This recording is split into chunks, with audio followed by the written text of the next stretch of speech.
అధ్యక్ష, వారికి ఓపిక ఉండాలి, సహనం ఉండాలి. అనుకోకుండా అవకాశం వచ్చింది, 10 సంవత్సరాలు మంత్రిగా కొనసాగిండ్రు, సంతోషపడుండ్రి. తెలంగాణ సమాజం ఇంత ఇచ్చింది మీకు.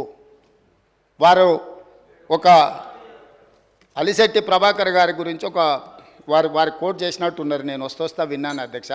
సేమ్ అదే అలిశెట్టి ప్రభాకర్ గారు కూడా ఒక మాట చెప్పిండ్రు అధ్యక్ష. అది చెప్పి నేను మళ్ళా దీని మీద వివరణ ఇచ్చినప్పుడు మిగతా డీటెయిల్ చెప్తా. అదే అలిశెట్టి ప్రభాకర్ గారు ఇంకొక మాట కూడా చెప్పిండ్రు అధ్యక్ష. ఒక అడవిలో గుంటనక్కనంట ప్రమాణ స్వీకారం చేసిందట, ఇక ముందు మిమ్మల్ని ఎవరిని మోసగించనని. అడవిలో గుంటనక్క ప్రమాణ స్వీకారం, మిమ్మల్ని ఎవరిని మోసగించనని చేస్తే గుంటనక్కని ఎవరన్నా నమ్ముతారా అధ్యక్ష? 10 సంవత్సరాలు ఏలి ప్రజల్ని మోసం చేసి ఇవాళ వారు అక్కడ కూర్చొని ఈ ప్రభుత్వం ఏం చేయట్లేదు, ఈ ప్రభుత్వం తెలంగాణ సమాజాన్ని మోసం చేసింది అన్నట్టుగా మాట్లాడితే నమ్మడానికి ఎవరు సిద్ధంగా లేరు అధ్యక్ష. అదే అలిశెట్టి ప్రభాకర్, కరీంనగర్ బిడ్డ, సిరిసిల్లనే అనుకుంటా పొన్నం ప్రభాకర్ గారు చెప్పాలి, జగిత్యాల. వారు చెప్పిందే కూడా మన కళ్ళ ముందర ఉంది అధ్యక్ష.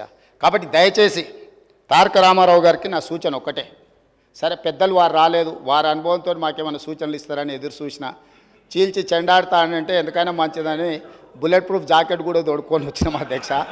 మా వెంకటరెడ్డి గారు అయితే 10 గంటలకు అసెంబ్లీ అని అంటే 9:30కే వచ్చి కూర్చున్నాడు, అదేందో చూద్దామని చెప్పి. ఒక సినిమాలో మీకు తెలుసు కదా అధ్యక్ష, నేను ఊరు బయట ఉన్న కొండను ఎత్తుతా, మీరు రాండి అని సవాల్ ఇస్తుండే ఒక ఆయన. ఊరంతా వచ్చిందారే ఎట్లెత్తుతాడో చూద్దామని. ఇంకా పేల్వాన్ కూడా కొండ దగ్గరకు వచ్చిండు. వచ్చి మొత్తం జబ్బలు జరుచుకొని తొడలు కొట్టుకొని చెప్పిండట, మీరు అందరు కలిసి ఎత్తి నా మీద పెట్టుండి మోసి చూపిస్తా అని. గట్లనే ఉంది అధ్యక్ష వాళ్ళ చీల్చి చెండాడు కూడా.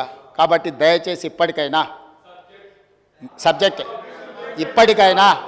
ప్రభుత్వం అధ్యక్ష, ఈ ప్రభుత్వం విధానపరమైన నిర్ణయాలు తీసుకుంటుంది, ఈ ప్రభుత్వం పాలసీలు తీసుకొస్తుంది, ఈ ప్రభుత్వం రైతు పాలసీ తీసుకొస్తుంది, అంటే వ్యవసాయ పాలసీ తీసుకొస్తుంది, ఈ ప్రభుత్వం స్పోర్ట్స్ పాలసీ తీసుకొస్తుంది, ఈ ప్రభుత్వం ఆర్టిఫిషియల్ ఇంటెలిజెన్స్కు సంబంధించిన పాలసీ తీసుకొస్తుంది, ఐటీ అండ్ ఇండస్ట్రీస్ పాలసీ తీసుకొస్తుంది ప్రభుత్వము, ఎనర్జీ పాలసీ తీసుకొస్తుంది ప్రభుత్వము.